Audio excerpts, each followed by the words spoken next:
state-sponsored violence, and you're saying without fear of contradiction that it's state-sponsored violence, because how can it be that within a week the All Saints Cathedral is attacked twice when there was a forum that was talking about the budget and nothing has happened critically to bring those people to book.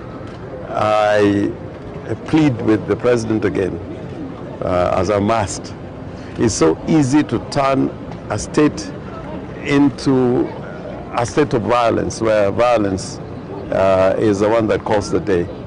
An election held with violence as one of the applicable parameters for holding the elections cannot result into a democratically elected government. We may easily go the way of Haiti. We may easily go the way of Tanzania in the next elections if this continues. But the fact of the matter is, and the Inspector General should answer this question, and the Minister in charge of internal security should answer this question. Why are they funding goons? Because it's quite clear, it is irrefutable that those who are being used as goons are essentially funded by the state. These incidences used to happen in the past during the Moi regime. You remember the Jeshi la Mzee, but it was not just a universal political operation, if I may put it that way, where violence becomes a means of persuading those you agree or disagree with. I know that in Kisumu we had the violence meted against my friend and colleague Senator Ososi. Nothing much has happened to that. So we either choose to be a democratic and peaceful state, or rather become an autocratic dictatorship, a despotic regime where violence can be weaponized and used as a tool of ruling the country. So this must stop, and it doesn't really stop at the doors of the Inspector General or the Minister in charge of internal security, but also the President. He has spoken about it himself, and yet it's happening every day, even in his own backyard. We had this unfortunate incident where, you know, at a meeting, firearms were used. I think that was in Nakuru County. Thirdly, it should be noted that when we went to present the petition, and eventually when the mothers went to give notice to the police about the demonstrations that begin on the 25th, we were asked by the mothers, the parents, the relatives of those who were injured, those who were killed, those who had their property destroyed. We were asked to accompany them to meet with the Inspector General as they handed over the petition. That's why the petition is in the name of the mothers, including the mother of Kennedy, a young child coming from this region. That's why the petition was in the name of Mama Rex, whose father comes from Siaya and the mother comes from Machakos. It was a petition presented by the mothers. The notice was also presented by the mothers. So the demonstrations on the 25th is a demonstration of commemoration called upon by these unfortunate mothers who lost their loved ones. I compare them to the mothers who were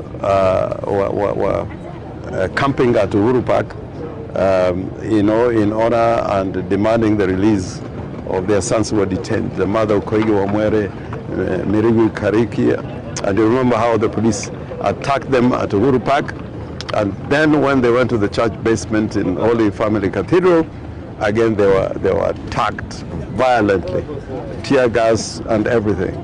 So it should not be lost to the state that this is a petition and a demonstration called upon by the mothers, the grieving mothers. Secondly, they should not be, threatening and intimidating those who want to hold demonstrations. The president talks as if Kenya is a monarchy. We know when somebody goes to give a notice of a demonstration, that demonstration is being given in accordance with the law.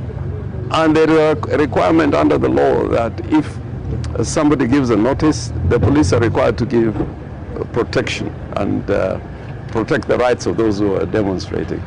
So the question about destruction of property is a matter which the police have a duty to make sure that a thing like that happens. A thing like that doesn't happen, that nobody is injured, that nobody is killed.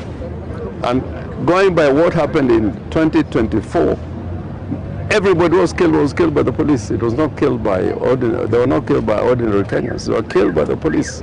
So it is their responsibility. It's the responsibility of President Ruto to make sure that these demonstrations take place in accordance with the law and that security is provided and peace is observed. We urged, like the mothers did, those who listened to what Mother Kennedy said, she said that the 25th and the next day, the 26th, should be a public holiday. If you can commemorate the day Kenyatta was arrested and detained, in the past we had Kenyatta Day. What about on a day when nearly more than 50 young people were killed brutally by the police? So our call for the public to give respect to the departed, to the injured, and those who lost their property or their property damage, that day becomes a public holiday. There's nothing wrong with that in a democracy. There's nothing wrong with that. And I'm calling upon Kenyans, as a matter of respect, I am pleading with the Kenyans to either take part in the demonstrations or mark that day from their homes, so that we show the entire world that Kenya cannot live in a situation where impunity is not punished. And that is seen by the fact that the way this issue of compensation is being handled, instead of accountability and justice as a paramount requirement, they are putting a price tag on every death. If you go to court and you lose a person by way of an accident, or there's a malicious prosecution, or a policeman kills somebody and